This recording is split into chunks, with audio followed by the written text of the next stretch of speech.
everyone, and welcome to another episode of The Secret Origins of Mint Condition. I am James, and with me is Chris. Hi there. And Joe. Good day, folks. How are you? And we are talking about Shang-Chi and the Legend of the Ten Rings today.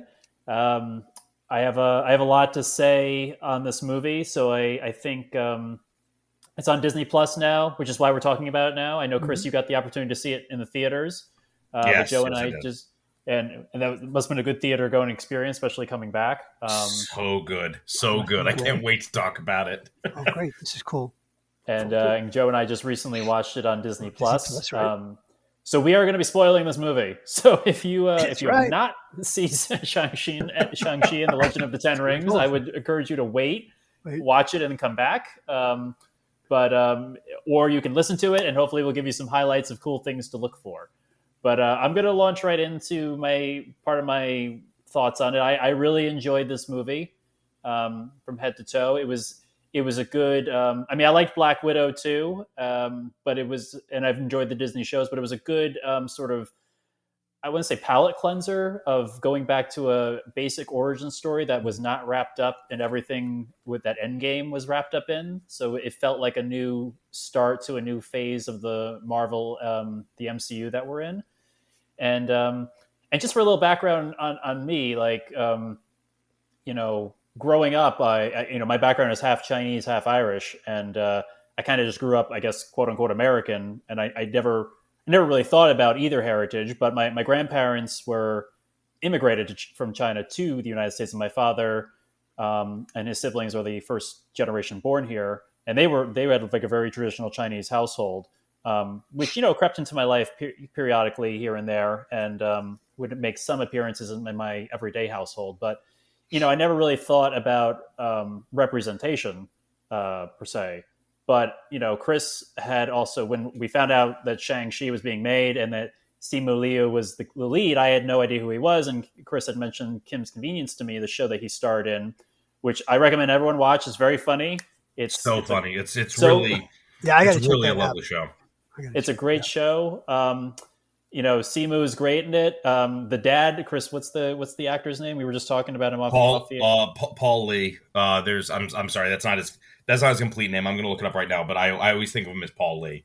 Paul Lee, but Chris will give the full name. He's amazing in it. It's a really funny show, and it was watching that show was sort of the first time, because while they're Korean and not Chinese, there's a lot of crossover. So it definitely, again, like seeing stuff that I knew from my childhood, even just my grandparents, it was nice to see on screen.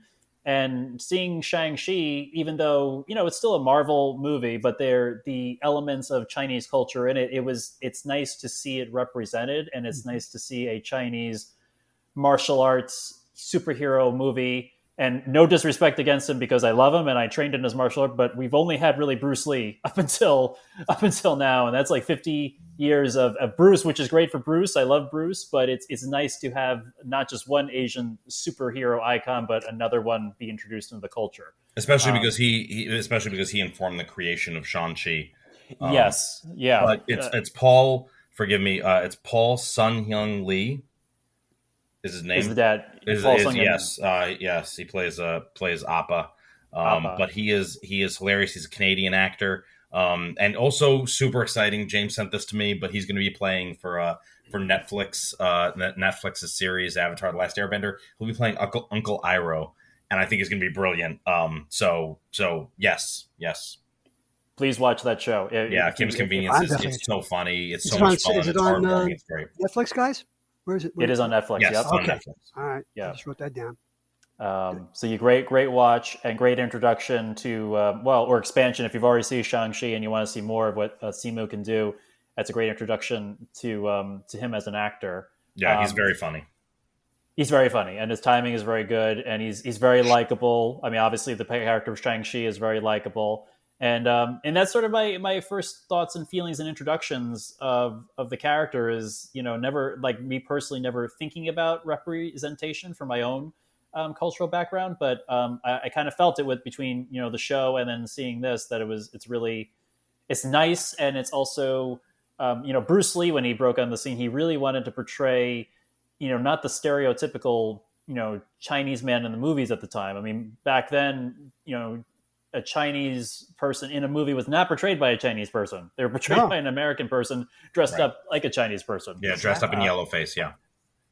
Yellowface, and Bruce Lee wanted to show the strong Chinese man at the time. At the time he was focused more on the man. He wasn't necessarily breaking doors open for women specifically, but he did. I mean, not that Bruce Lee didn't care about that, but in his quotes, he's wanted to show a strong Chinese man on screen because of how they were depicted for so long. Sure, and he ended up getting passed over for Kung Fu too, for David Carradine instead. Yes, he did. Yes, he did. He was passed over for that? I didn't know. He was. They cow. so basically they said that the basis was, and this is something we still see. That was back in the 70s, early 70s, 1972ish. Yeah, that sounds about right. He was passed over on the basis that an Asian lead wouldn't allow the show to attract an audience on prime time, and that's we still see that. We still see that, which is one of the reasons why it was so important to the creators of Shang-Chi, that it's like, no, he's not going to be only half Chinese and half white the way he was in the comics in the beginning there or anything like that. We want to make sure that that's not what we're doing here is one of the most important things to them. So yeah, it makes sense that was something that Bruce Lee wanted to accomplish, especially because the door had been slammed in his face so many times, especially for something like Kung Fu, that it's like, this show is only possible because of what Bruce Lee had been doing. And then they didn't want him because they wanted somebody who, was half white, because they said, well, you wouldn't attract an audience. And that's, again, still an argument. Bruce Lee, as told by like Shannon Lee, and I there's differing opinions in Hollywood. Like, he wasn't just passed over for Kung Fu. That Kung Fu was his idea, show. Okay. And he pitched it to Warner Brothers, and he got passed over for it, as Chris said. So that's why Shang-Chi is so important, and also, as you were saying, Chris, that they didn't think a Chinese person could carry a show. I mean, he would show them a few years later with Enter the Dragon that not only could carry a show, it was like the biggest grossing martial arts film of the time. Just a few years later with the same person they passed over. Well, he was one of the biggest movie stars in the world. He was the Rock of his time. The Dwayne Johnson of that time. Bruce Lee. When you think about it, people were flocking to see his movies. Yeah, amazing. Well, and like you said, James, at that point, it wasn't just that you had white people being dressed up in yellow face. It was that any especially Chinese and then Japanese for a while.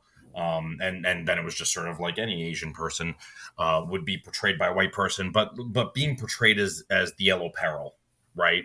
As this idea of shifty, untrustworthy, insidious, devious, and then of course those stereotypes expanded to be that Asian men were sneaky and crafty, and Asian women were flowers, and it has spiraled from there. And again, those are still stereotypes that we're seeing today. So it's Shang-Chi was created in honor of Bruce Lee for the movement of martial arts at the time in the 70s. I think he was created after his passing. It was either during or... It was after, yeah. It was after his passing. And, it was made by all, white writers, and, nothing taking away from Ditko and Stan. And there's one person who's credited with Shang-Chi's creation, whose name is escaping me. So I apologize for forgetting that person's name.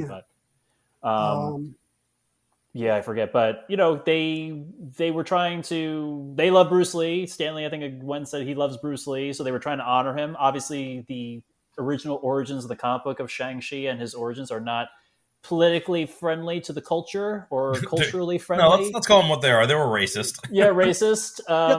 But he was, Shang was based off of Bruce, so they were trying to bring the martial arts excitement and legend of Bruce Lee to the comics page. And I do appreciate that he is Chinese in the comics too. They didn't try to nothing against Iron Fist, but they didn't try to Danny Random. And, right. Well, the creators really wanted him to be Chinese. It was Marvel. It was the editor at the time, Roy Thomas, who said, we want him half white. The writers didn't want that. The writer was Steve Englehart. Steve Englehart, yeah. And Jim Starlin was the artist. Yeah, I had that book. Unfortunately, I sold it in the comic book store years ago. Oof. I Yeah, that was special Marvel edition number 15 is his first appearance. Yeah, so the argument that they were making was, at the time, Englehart was doing Luke Cage, and there were parts of the South that wouldn't carry Luke Cage, and that's why the Marvel editor said, "Excuse me, no, half white, because that's the only way we're going to sell these books." And it got to a point where that was not a fight they wanted to fight. They went, fine, fine. That's how we want this book to get made, so that's how we're going to do it. But yeah, that was a component of it. So the same bias that was in the movies and TV was also in comic books. Oh, absolutely. Oh, yeah. And again, it always comes down to, they say it comes down to the bottom line. No. But again, a lot of straw man arguments there. I could go on about that all day, and so I won't. But but yes, that bias absolutely carries into comic books and really every element of pop culture. Yeah.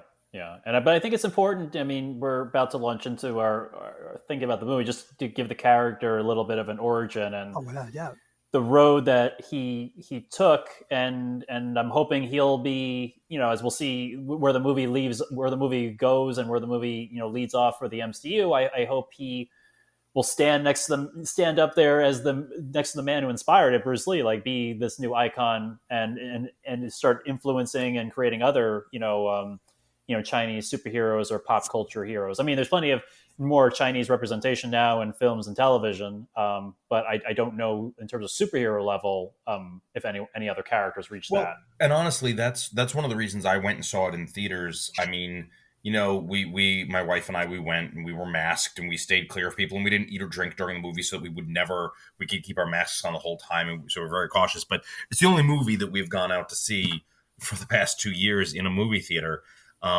And the reason that that it was important to me was because was a similar reason why it was so important to the director. I'm sorry, I can't remember his name. Do either of you remember the name of the director? I should have wrote that down when I did my. We'll look it up. Yeah, I was gonna say we'll find it in a minute, but I will say that it was so important to the director that he basically put his foot down and he said, yeah, we're not, this is going to be in movie theaters. I don't want this going straight to Disney Plus. Right. And it's because, even though it shouldn't lessen Shang-Chi as a hero in any way, shape, or form, he said this hero, Shang-Chi, should be up on the big screen exactly where you've seen Hulk and Captain Marvel and Captain America and Iron Man and Thor. Exactly. He belongs on that big screen.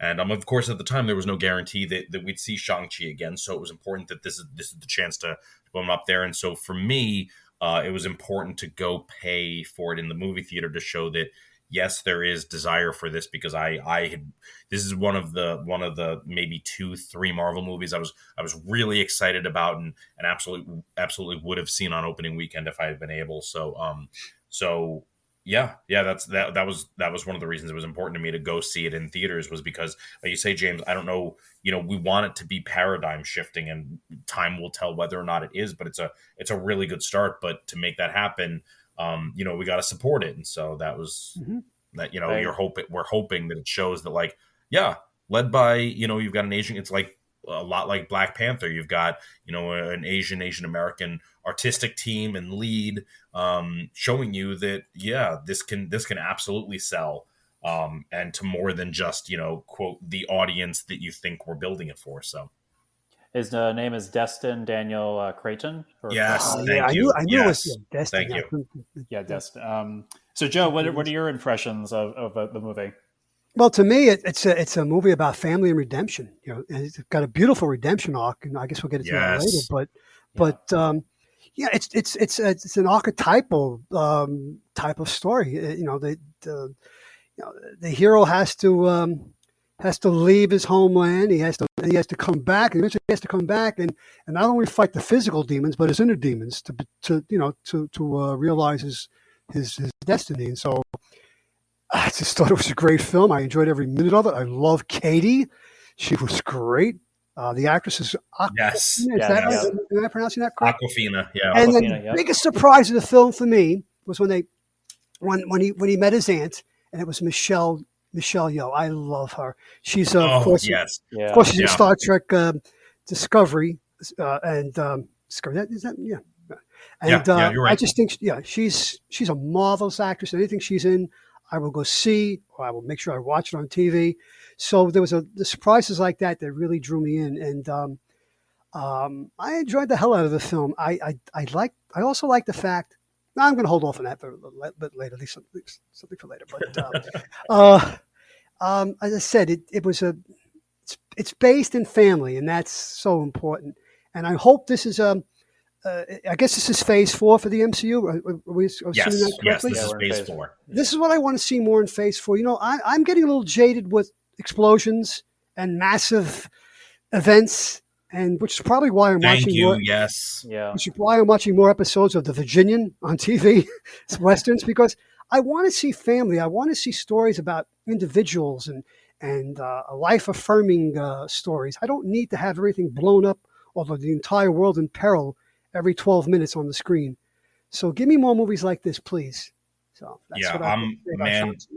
Joe, I am right there with you. I love the cast. I know that a surprise for a lot of people who really only watch American movies was Tony Leung as the Mandarin. I thought that was Mhm. I had read a great three piece series by Inverse before about Shang-Chi before the movie came out. And man, I read it again. I reread it in the wake of watching the movie, and it was really, really one of the reasons I was so excited about this was because they deconstructed the Mandarin, Yeah. and the way Tony Leung plays it, he could have played it as a sort of attempt at demystifying and get rid of those racist origins that we saw in the comics that they sort of used and then used as misdirection in Iron Man 3. Right. But they did such a beautiful job of saying, yeah, we're going to deconstruct the Mandarin and uh, without turning this into without making it about the deconstruction, right? We're Mm. going to do this in such a way that it's not hitting you over the head about erasing or attempting to invalidate that past racist look at who the Mandarin is, right? Eastern mysticism versus Western technology, with Mandarin versus Tony Stark. But instead, Tony Leung, you talk about that redemption arc and him as the Mandarin. Ah, It great. was just really, really wonderful. Shaun throwing down the rings at the end there because he doesn't want to fight his father anymore. I love the line. The last thing he says to his dad is, "Your family needs you." Mm. Um, Yeah, it that got was me. Yeah. it was I'm with you. Like the whole family thing. My wife and I were in tears like several Yep. times, Mhm. and it was just like, yep, nope, that's strong work. That's really, really good work. I loved how they redeemed the father, and he could have played that, as you said, as a mustache twirling villain, something like that, like back in the old days. But Yeah, yeah, yeah, there was so much nuance in his portrayal. I mean, I think he's really the central character of the film because without yes. him, you don't have a film, obviously. Absolutely. No, So I'm with you 100%. Without him, the whole thing falls apart. exactly. Because he's the, we talk about this sometimes too. And I know it came up a lot in Black Panther when we're talking about, how it's interesting because Michael B. Jordan as Killmonger, Hmm. is great. He does great work. But the part of the problem with it is that he has such a convincing argument as to why they're why they should be distributing weapons to black people around the world is because they're being oppressed to oppressed people around the world, but specifically Africans who have been stolen from Africa to serve as slaves in other countries. It makes so much sense that at some point they have him shoot his girlfriend for no reason Hmm. savagely. Why? To remind you that he's still the bad guy. Yeah. And we don't see that kind of. I understand why it's done, and I still love Black Panther. It's still in my top 3 Marvel movies. I think it's brilliant. But there's that moment of like, yeah, okay, their argument was so convincing they had to have some senseless violence so that you remember he's the bad guy. They did not need that for Not in this Tony movie. No. Leung No. because he No. does such a beautiful job in this film, and he's portrayed so well, not just by the actor Mr. Leung, but also by the writer, in terms of being a full character and us understanding where he's coming from. So Hmm. David Callahan, that's who I was thinking of. the writer David Callahan. Yep. The way he writes him is just beautiful. So yeah, I'm with you. I I don't mean, think, as much as I enjoy the movie, I don't think it happens without Tony Leung as the Mandarin. No, completely yeah. agree. Yeah. I mean, in the last part where Shang has to face his father, I think he has the faith that he can reach his father because it's already proved early in the movie this is a man who can be redeemed because he was redeemed once by their Yes. Right. mother. It's a Yeah, good that's point. a great Yeah. point, Good. James. Good. Um, and I kind of also appreciate they didn't use the movie trope when he arrives in the village with the troops of trying to talk him out of it. They're just sort of like, well, like there's like Michelle Yeoh's character, like the auntie says it once, like you're being deluded, but then they just like they're just there to defend at that point. Like you Mm-hmm. could have had the traditional thing of argument again, of you're deluded, you're hearing voices, and but they just kind of launch into it with and you also didn't have like the village having to talk like Shang or Katie into like your father's delusional. Like everything was just like they believe like the village, they believe their mother's where their mother's people are coming from. So I Right. appreciate all that. We don't have Yeah. the usual tropes of having to argue with the hero, argue with the villain to get the point across. Well, and I'm right there with you. I really appreciate that first fight, like Shaun, despite the fact that he is kind of afraid of his father, he is eager to fight him, right? And so he's Mm-hmm. Yeah. trying to employ his father's own fighting style against him with limited success. Um, it's not until he doesn't want to fight anymore that he's able to incorporate his mother's style of fighting and is thus able to defeat his father in the first place. So Right. I thought that was really, really lovely storytelling of sort of like a boy becoming a man. Not that there were things he didn't do before that proved he was his own man. But going from wanting to defeat his father and wanting to fight his father to I don't want to fight you, but I will, and then blending the two, the fighting styles of his father and his mother together.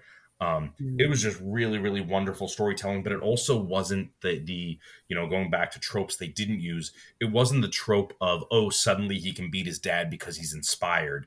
It's not that at all. It's No. that he's had a little bit of insight, and he was always able to be his own man. He just couldn't figure out how to do it until his aunt showed him how to do it, right? The Right. legendary Michelle Yeoh. So I like that it also wasn't magic that allowed him to defeat his father. It was something that made sense contextually, and I really appreciated that. To be his best self, he had to jettison those things that weren't making him his best self. I.e., Well, the teachings that his father gave him that tried to turn him into an assassin. So when he gets and that's what I mean about the archetypal journey. There are things inside of you, that the demons that are inside of you that need to be excised, and then you can become your best self. And well, that's see, and I'll actually disagree with you a little bit because I think he did jettison some, like he jettisoned his fear, but I don't think he jettisoned those parts of his. He didn't jettison the parts of his father. He figured out how to incorporate it into the whole. He stopped fighting against it because he no longer worried about becoming his father. He incorporated parts of his mother and his father, so that you end up with that yin yang, that yeah. balance, Hmm. right, of Hmm. masculine and feminine, of light and dark. And you see him fight with the rings. You see him fight with both styles because sometimes he's open hand and sometimes he's closed like his mother, and sometimes he's closed fist like his father. So I think that it was a matter of incorporating it all into himself, which I know that the writer Callahan and director Cretton, they both said similar things of trying to figure out how to navigate their identities as Asian American men in this world, and specifically in this country. Um, it's how do you incorporate those things into a full identity instead of just denying it. And so I think it was David Callahan had said, he's written a lot of stuff, but he's never been asked to write a story about himself. And this got to be, he's like, well, great. If you're asking me to write Shang-Chi, I'm going to finally write a story about myself. Ah, And so I just think it's lovely. And again, the idea that it I think the incorporation of both sides takes us back to what I agree with what you said, Joe. The best part of this movie is that it's about family, yeah, right. and you Yeah. are, you are what came before you, but you're also more than that. And and as a white guy, that's not something that I'm ever really going to understand in terms of ethnic identity. How do you incorporate that instead of rejecting it the way that so many other people in this country reject part of you, right? So that's not a thing I'll ever fully understand. But it's a thing I think I can at least appreciate, especially hearing it and reading it from people who that is their lived experience. Mm-hmm. Yeah, and no, definitely. I mean, like I said, I appreciate so much that the culture was taken into account. I actually like I said, going back to my own childhood and living, with visiting my grandparents in their home, very Chinese orientated home. When he visited Katie's parents or home in the beginning, that's very much like my grandparents' house a little bit. So it was nice to see that was put into the story. And just going to Sean's evolution, I also appreciate that when he's training with his aunt's really not training him. It's not a training montage. It's more of just him. She's showing him this is already inside of you. You just got to wake Yeah. up to it and use Yeah. it. It wasn't like we had this cut and paste normal training montage of she's showing him all these new techniques. Like his mom had already shown him all these techniques. He just hadn't been using them. It's a really good point. Yeah. Or didn't feel worthy he could use them or didn't know how. So I like sort of the power was within him all along, which goes to what you were saying, Joe, about the archetypical hero. Anyway, I wonder. I also like the fact they brought Trevor back in, who played the Mandarin. Going back to that was a good deconstructing move. the Mandarin. Great comic relief. Yep. You turn the Mandarin stereotype into a joke, which I thought was funny. And Ben Kingsley's an amazing actor, and I felt like he just fully embraced who this character Trevor was. And also, just being a fan of Chinese mythology and mysticism, I liked all of the mythical Chinese creatures being portrayed in the village. I was like, this is great. Yes. I've never seen that done before. Reading these things on the page, so it was really nice that they got a movie treatment with a lot of research that I know the Marvel team and the design team put into it. It was really great to see that whole spectacle come to life. Beautiful. So just kind of going to Joe, you touched on, and Chris, you touched on it. Now we're going to jump. I'm going to jump to the end credit scene with the sister. So do you feel like the sister is embracing her father at that point with the 10 rings? Doesn't look like she's breaking it down. Looks like she's building it back up. Yeah. So that's what I got from that. Yes. Yeah. No, I mean, I'd agree with that. I think we're going to see again another character who is three-dimensional. So I'm not worried that she's going to be like the villain in the next Shang-Chi movie. But I appreciate that. I think Shaun and Katie both do believe that she's breaking down the 10 rings, and she's not doing that because why would she do that? She has a tool. Why wouldn't she use the tool? And I'm sure that in her mind, it's if her father's not leading it. Her father and the way he had corrupted his worldview after his wife was murdered, and he tried blaming other people, but ultimately ended up blaming himself for it. I'm sure she thinks that as a tool, it's neutral, right? It's a hammer, and a hammer can be used to destroy, but it could also be used to build. So I think that's going to lead to more interesting and complex questions moving forward. She's definitely going to wield that tool, and I think it's going to bring her and her brother to blows again. I don't know exactly how that plays out, but I do think that it's going to be a supreme disappointment and surprise to Shaun to learn oh, nope, 10 rings is still around. She wasn't taking it apart.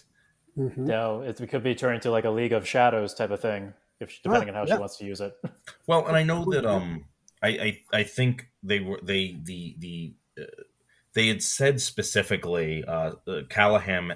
It was either Callahan or Cretton. It was either the writer or the director said specifically they thought that the two end credit scenes between that watching his sister build up and train the 10 rings, as well as what the rings as an artifact could be acting as a beacon for what it's calling out to. They said, if you know the comics at all, they said they thought it was pretty clear, but they didn't elaborate beyond that. So I think that for anybody who is a fan of the comics, I think it's a cute little teaser because I think it's going to encourage people who like the movie to dig into the comics if they hadn't already. but I think it's going to be one of those things that when the next movie comes out, I think it's going to be like, oh yeah, okay. Now that I understand it better, since I was not a fan of Shang-Chi before I knew this movie was coming out, and then I was like all about it, because I'd never read him. Uh, I think that it's going to be one of those things that it'll be easily Googled, right? Like I think it's something that'll be easily Googled, and it'll be like, okay, they weren't trying to pull a fast one or be clever or anything like that. They were telling a story that made sense to them, and we just didn't know enough about the character and the character's history to put two and two together. Yeah, I was I was curious too because I have not really read Shang-Chi except unless he appeared in the Avengers book. Though I think I'm going to pick up the Epic collection because there's a few of them are available. And at the time we're recording this, it's Cyber Monday, and Comixology has like 2 Epic volumes of Shang-Chi on sale for $3.99 a piece. So there you go. Wow. Might pick those up. They're like 400 pages a piece, so that's well worth, I think, the $3.99 that they're charging. That's very much within the realm of these are things that I would spend money on, as opposed to when we talked about the state of the comic book industry and how much floppies cost these days. Yeah, $5.99 a piece, right? Exactly. This is a big deal than buying a new floppy. Yeah. I still have many of the original comics. Like I said, I sold the first appearance, unfortunately, when I had the comic book store. But I did read the book back in the early 70s. It was an interesting time back then because Marvel was becoming very much more diverse back then with Shang-Chi, with Luke Cage.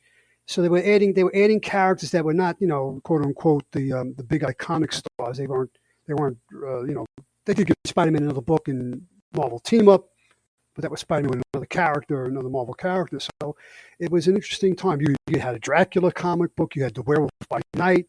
You had, oh my God, what was the, I can't think of the guy that was half man, half cyborg, Deathlock, the Destroyer.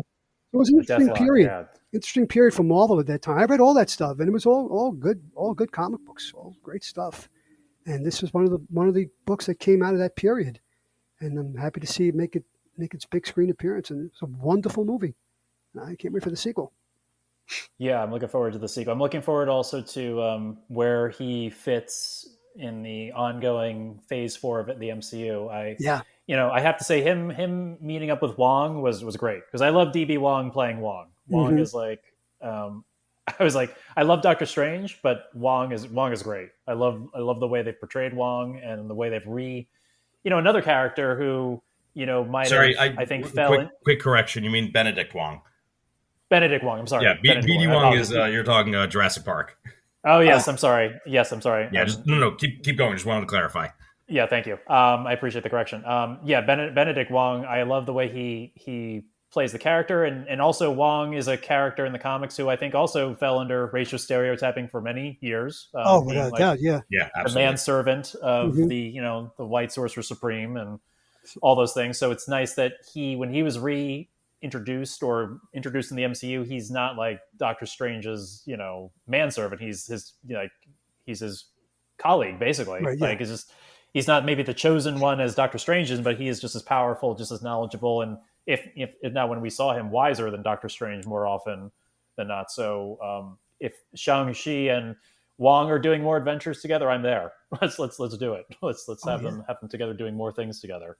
I watched the movie with my wife Karen, and she was, I think, and I was surprised too that when he's talking to Katie by the water, he reveals that he actually did do the assassination, which I thought was a really big turn for your traditional hero. Yeah.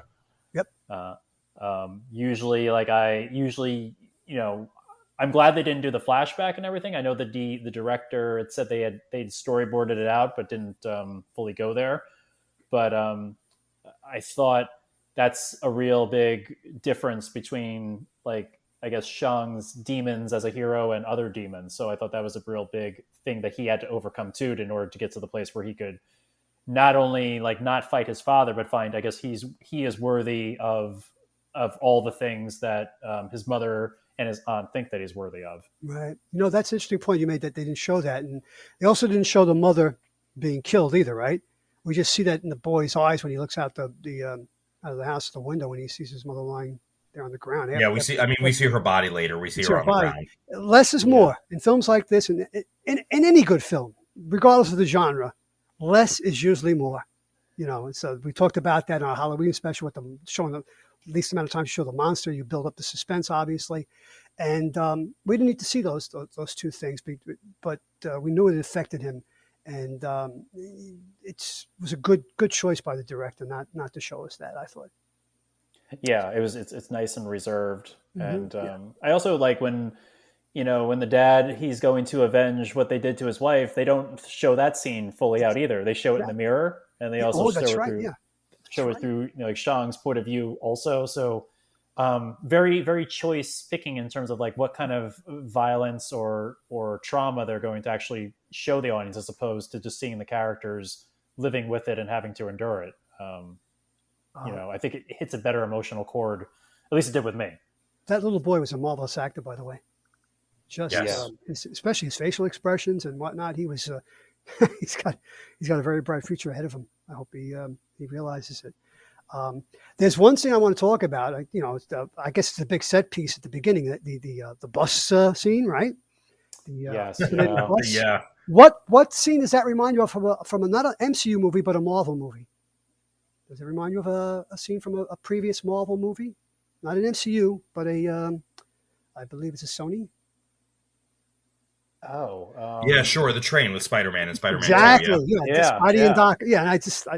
And Keith was telling me about that. They built that. That's a real set piece. That wasn't there's very Oh, few yeah. special effects there. They knew to make that work, it had to be real. And they had that thing on I guess a giant gimbal, and they were swaying it left and right. And They did. They had it on a giant apparatus that allowed it to move in Yeah. 6 different ways. It could pitch, it could yaw, Yeah. and there was another thing it could do, but it could do it in both directions. So there were 6 different ways that different parts of the bus could move. I have to admit that I'm not I generally don't care enough about what's happening behind the scenes of a movie to watch like Marvel Assembled on Disney Plus. But this was one that I did watch. I did watch the Marvel Assembled for Shang-Chi. And I got to tell you, watching how they mess with the bus and everything, it is amazing. If you get a chance, spend the 40 or 45 minutes or whatever it is to go watch the Marvel Assembled on Shang-Chi, because you're right, Joe.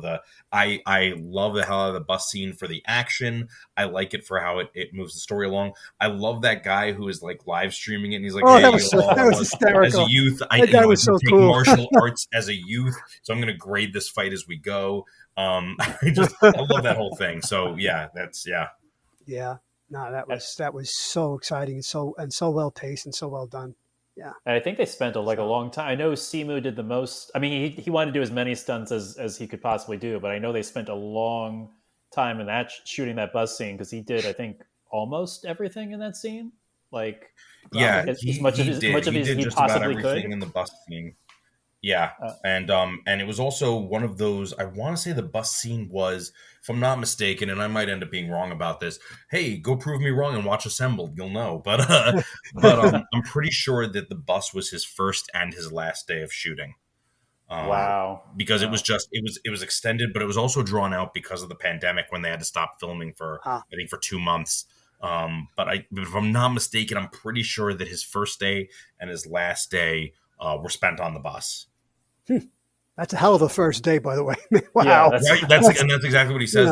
There was a lot to it, and I know that there was a lot behind it. I've only been to San Francisco once, so I'm not particularly familiar with it, but I know that they did keep track of the route the bus would have been taking. So like the lighting, where the bumps came, that was all coordinated with the geography, and the topography of the place, of the streets, the hills that he was going down. So that's good. So I'm with you. It was a terrific scene. It was really, in my opinion, only outdone by, all the martial arts stuff. After we watched the movie, my wife Christine, she was like, I really want to know martial arts now. I'm like, trust me, I get it, because whether it's fighting on the scaffolding outside the building or whatever, that was great. The bus scene is only outdone by in my opinion, by that gargantuan finale, which is just outstanding.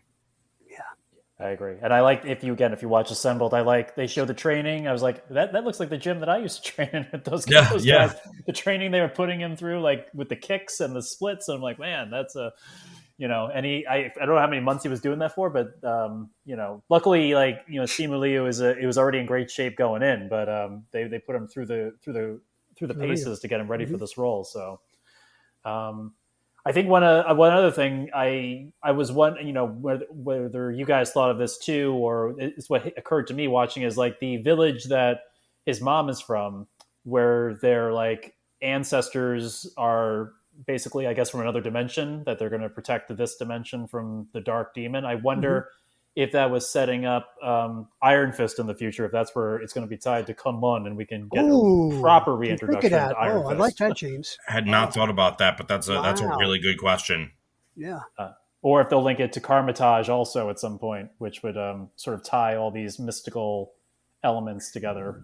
It's what I'm Oh, hoping for. That's one cool. thing that I don't think they'll do, just because they Wong sort of makes it sound as though they were unaware of the rings because the rings weren't in their database, and they felt it in Karmitage the first time he used them. This is one thing that I think is going to be super interesting. Well, yeah, I mean that becomes a question, right? Because like the rings had been used for 1,000 years, so why didn't they? Why did they only feel it there when Shaun used them, right? Hmm. So I don't know they'll necessarily go in that direction, but now I'm thinking about it, and I'm like, this is something that it feels like you need to work out on a whiteboard. Yeah. Well, if you notice, like when his dad was wielding them, they're blue. When he wields them, they turn the orange that Doctor Strange's like protection spells turn. Oh, that's right. Yeah. Right, right. So I don't know if he's tapping into alien technology or magic or both. Again, I didn't look it up. Like, since surprisingly, I didn't run to the internet and see what the internet thought about what it's summoning, because I did not read Shang-Chi, so I would not know what Right. it's summoning. So I have no idea. And Joe, you read the comics. Do you know like what? No, I do not. No, I haven't read many years since I read those books. I haven't reread them, but I think I'm going to get those Marvel Epic editions and into my library. Um, there was one scene in the film that did creep me out, though, and it's a I think it's a magical piece of filmmaking because takes place during the daytime, and that's that forest, that folding, grasping Oh, forest is the alive. bamboo and everything. That's Yeah. pretty Yeah, damn scary. And think about it. Usually, when the forest is scary, it's usually like in the Harry Potter films. It's dark and the gnarled, dead trees. These trees were vivid with life, and yet they were trying to, you know, squeeze them and kill them and strangle them. And I thought that was so well done, and a bit creepy. And I enjoyed the hell out of it. Just thought I it was agree. very, I very good. agree. I liked how they well, as we said before in our Halloween episode, comedy and horror. You had Trevor basically the comedic element while these trees were basically trying to Oh kill them yeah, left that and was right. Yeah. so well. Right. Yeah, hard left, hard left. I mean, just great stuff. Really, really. Boy, I'd love to see the storyboards for this film. I really would, especially for that sequence. It must have been Yeah, amazing. yeah. I think I look forward because I flipped through them. Well, I have a couple. I have one or two of them. But they usually release the art of the movies a few months after it comes out. So I'd be Mhm. curious to look at that book when it comes out. Mm. But yeah, I'm very interested where they will take this character next. I'm curious just because we know like Marvel's lineup where he could possibly show up next. I'm sure they're not going to wait. I mean, Shang-Chi too has not been announced yet. Which I guess this is a good point to wrap up on. Are they going to? I guess they're going to do like a Doctor Strange where he is not the master of kung fu yet. Um, because Doctor Strange was not the sorcerer supreme at the end of Doctor Strange or at the end of Endgame. So I wonder if they're saving the title of Master of Kung Fu for down the road for this character. Maybe. If anybody could give him a run for the title, it would be a sister, right? So Yeah. maybe that'll be a thing. I also don't know that they'll necessarily go that direction of Master of Kung Fu, because I know that there's one of the things that has been talked about a lot, and one of the reasons why Shang-Chi fell out of favor was because there are only so many ways that you can. Yes, it's cool to see a martial arts master, but there are only so many ways from a story standpoint that you can sell that, right? At some point, like it's like, yeah, all right, that's cool, but where's the story? So they might move away from Master of Kung Fu entirely and center his identity more around his ability to use the rings, um, and B, sort of point out like he doesn't need to be the best at kung fu in order to do the things that he does and be a hero. So I don't know. They may not go with the notion of making him the master of kung fu, and maybe enough that he is who he is, kind of thing. And they might just sort of move away from that as like his martial arts are a tool he uses, both for balance and for fighting. And they might not want to use that title. I don't know. I could be mistaken about that, but I'd be surprised to see that title leveraged as a way to sort of be his identity moving forward, since that's so frequently what we see with buff Asian American guys and Asian guys, right? Is as a bit of an odyssey or oddity or a curiosity because they can do kung fu. So I wonder if they're gonna sort of just not move away from the martial arts aspect. Obviously, that's pretty central to the character, but move away from that being like an identifying feature in the name. No, that's a good point, Chris. I can see that. Plus, also, I mean, kung fu is vast, but if he's, to make him the master of all fighting arts go way beyond kung fu now in the modern Right. world. Right. And does he mixed martial arts magically know them? I mean, his father was not the master of martial arts, and he's been around for 1,000 years. So yeah, he was. That's a good point. I didn't. Well, I mean, I'm curious to see what Marvel will again extend this character to, because there's of the lineup of movies coming up and TV shows, I'm not sure where he easily fits into, but so that makes me excited for what they're going to do with him, because I've not heard what his future is at this point. Well, much like what Joe said, it was nice to take a break from. Yes, it is a world threatening occurrence, but it was nice to take a break from all the explosions and the implications of the bigger world. We stick to a city. We stick to 2 cities, and we stick to a village. And yes, there's a big monster, but and it ends obviously with said monster exploding. But I agree with Joe. I think that this was a story that was much more about the story and less about the explosions. And so not knowing, I'm with you, James. I'm very excited to see where he goes next, because I don't know where he fits in next, as opposed to so many of the other characters that is like, oh my God, okay, they've introduced this character. I know where they're going with this, right? Right. And not that, I think I would like to see him have more adventures on his own. I'd also like to see him have more adventures, perhaps with characters that have not been introduced yet. But he's, the actor Simu is very likable. So I would also love to see him interact with Tom Holland and he's like right. He's a character who's very funny. He's